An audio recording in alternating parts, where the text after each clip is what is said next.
जय एस्ट्रो पाठशाला में आपका स्वागत है। आज हम बात करेंगे प्रश्न कुंडली में एकादश भाव के स्वामी से लाभ का विचार। जो आपका प्रश्न कुंडली में एकादश भाव बनेगा उसके स्वामी से लाभ का विचार करेंगे कि लाभ होगा या नहीं होगा, उसके बारे में बात करेंगे। उसके लिए हमें प्रश्न कुंडली बनानी होगी। प्रश्न कुंडली में हमें देखना होगा लग्नेश और एकादशेश, यानी लगन का स्वामी और 11वें भाव का स्वामी यदि लगन में युति कर लें, ये दोनों लगन में युति कर लें, या लग्नेश और 11वें भाव का स्वामी 11वें भाव में बैठ जाए, तो ऐसी स्थिति में एकादश भाव के स्वामी से जातक को लाभ होगा। उसके लाभ के बारे में विचार किया जा सकता है और उसको लाभ भी होगा। या 11वें भाव का स्वामी उच्च का होकर लगन में बैठ जाए,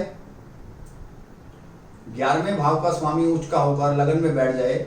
मान लो 11वें भाव का स्वामी मंगल हुआ वृश्चिक राशि का, वो उच्च का होकर लगन में बैठ जाए और उसका लग्नेश से दृष्टि संबंध हो जाए या इत्श्याल हो जाए, या उसका दृष्टि संबंध हो जाए लग्नेश से या इत्श्याल हो जाए।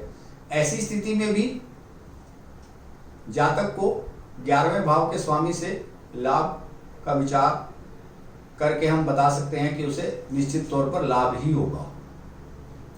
या अगली कंडीशन देख लेते हैं। अगर ये दो कंडीशन हम नहीं देख पा रहे उस कुंडली में, हमें नहीं मिल रही प्रश्न कुंडली में, लग्नेश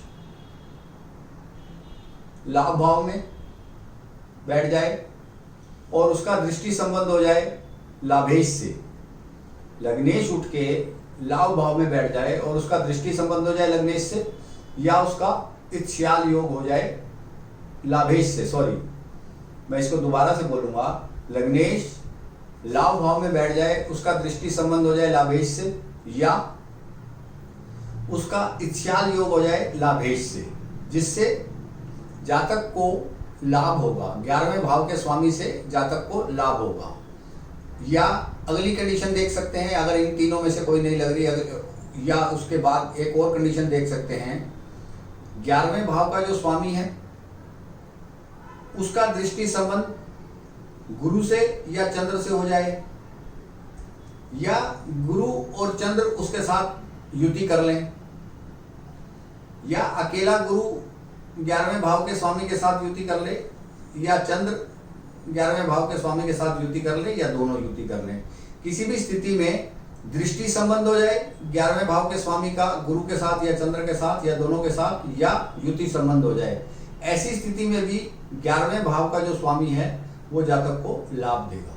11वें भाव का जो स्वामी है उसका जो ग्रह बनेगा वो जातक को लाभ देगा। आगे हम समझते हैं धनेश और लाभेश।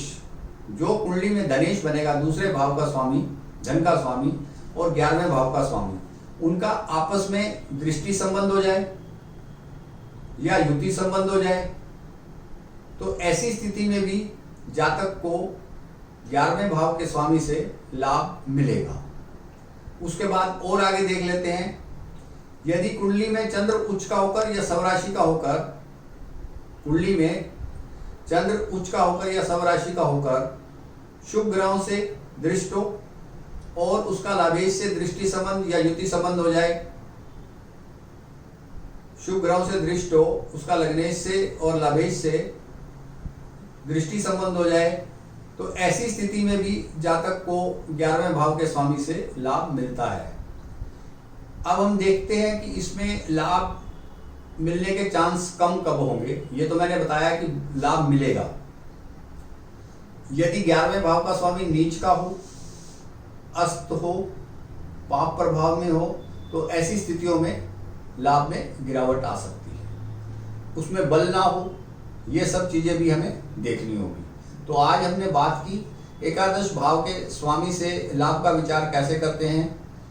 अगली आने वाली वीडियो में बात करेंगे भाग्य भाव से हम लाभ को कैसे देखते हैं कि यदि कोई जातक आकर हमसे प्रश्न करता है कि क्या मेरे भाग्य में कुछ है, मुझे कुछ लाभ मिलेगा, तो भाग्य भाव से लाभ को कैसे देखते हैं इसके बारे में बात करेंगे।